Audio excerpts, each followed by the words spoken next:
Oke, Assalamualaikum warahmatullahi wabarakatuh. Latihan soal untuk stoikiometri ya. Saya akan jelaskan cara menjawab soal seperti ini ya, dengan cara diagram stoikiometri yang saya ajarkan di video sebelumnya ya. Nah, kita ketahui saya kan sudah kasih diagram stoikiometri yang seperti ini ya. Nah, ya. Ingat di sebelah kiri itu zat A yang sudah kita ketahui datanya, zat B yang belum kita ketahui. Mari kita identifikasi dulu siapa zat A-nya, siapa zat B-nya untuk di soal ini ya. Nah, kita punya sebanyak 10,4 gram krom ya, bereaksi dengan larutan CuSO4 menurut reaksi tersebut. Nah, kita cek reaksinya sudah setara atau belum. Nah, di sini kebetulan sudah setara ya. Nah, oke, berarti kita tidak perlu menyetarakannya lagi ya. Nah, massa tembaga atau Cu yang terbentuk adalah berarti kita ketahui bahwa si kromium ini adalah zat A-nya, bertindak sebagai zat A. Ya, oke. Ini yang diketahui datanya itu apa? Massa. Berarti kita mulai dari atas ini ya. Ingat ya, yang belum nonton video sebelumnya, yang atas itu massa, yang tengah itu volume gas ya dalam keadaan STP, yang bawah itu eh, jumlah partikel, oke? Nah, selanjutnya massa tembaga Cu yang terbentuk adalah, maka yang ditanyakan ini adalah massa tembaga Cu. Nah, dari jawabannya juga sudah jelas ya, ini satuannya massa yaitu gram. Oke, selanjutnya berarti tujuan kita di B itu ke atas nih ya, di atas juga massa. Oke? Oke. Nah, maka jalur yang harus ditempuh oleh kita adalah pertama kita punya massa ini ya, kita tentukan mol A-nya. Setelah kita menentukan mol A-nya ya, step pertama. Step kedua, kita tentukan mol B-nya dari mol A dengan menggunakan bantuan koefisien. Ingat ya, menyeberangi jembatan ini ya, pembatas ini harus menggunakan koefisien reaksi. Oke. Setelah kita dapat mol B-nya, baru kita bisa menghitung massa B-nya. Oke, itu kan 1, 2, 3, 3 step kan ya. Nah, cara diagram ini kita menghemat asalnya satu persatu mengerjakan step-step ini, kita kerjakan dalam satu kali langkah. Oke, nah jadi kalau misalkan yang belum paham berarti kayak gini nih ya, yang belum paham saya kasih cara menggunakan tabel penyelesaian yang kayak gini ya. Berarti kita mulai dari data A yang kita ketahui adalah 10,4 gram CR, oke. Nih CR-nya, oke. Maka kita langkah ke sini kan ya. Nah, ke sini berarti kita ingin menentukan mol A. Mol A-nya hubungan massa dengan mol itu MR atau AR-nya. Di sini karena CR kita gunakan AR-nya ya. Nah, AR CR itu 52. Oke, berarti setiap 1 mol, maksud dari 52 ini ya, setiap 1 mol CR itu terdapat CR ya sebanyak 52 gram. Oke. Nah, seperti ini ya. Ini sampai step ini kita dapat mol CR. Oke, kita tahu dari mana setelah kita ini ya, kalau kita cek ini gram CR coret, ini gram CR juga coret ya. Yang kita dapat mol CR seperti itu ya.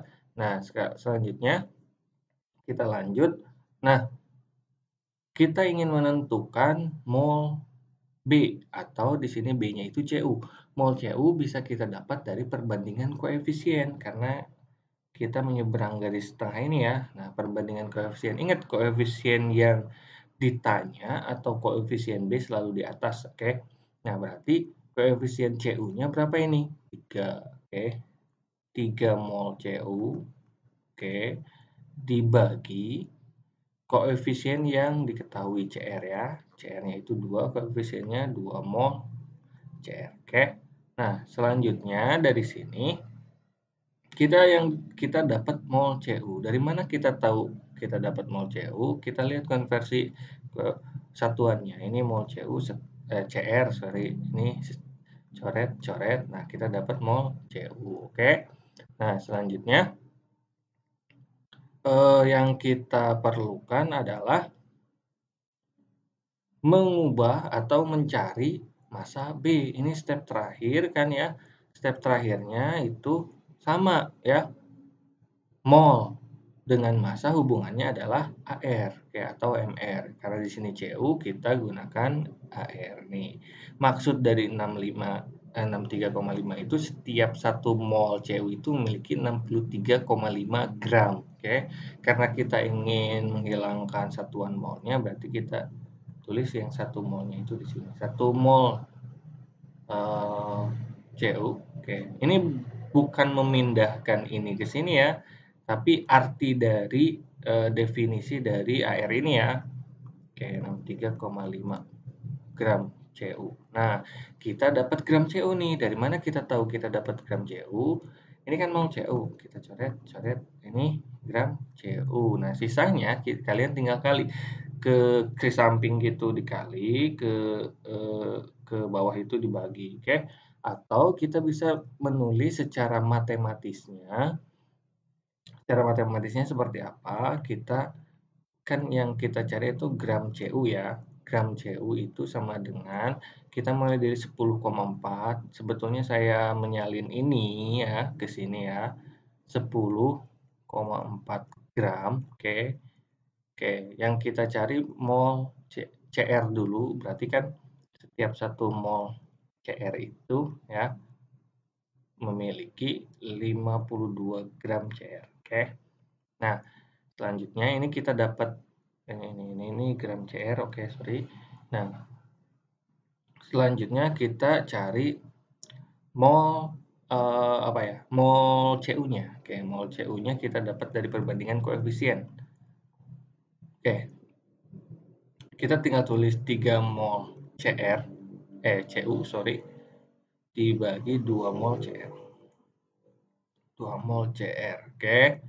Nah, selanjutnya kita bisa mencari langsung massanya. Massanya itu berarti setiap 63,5 gram Cu, oke, ini AR-nya ya, itu sama aja dengan 1 mol Cu.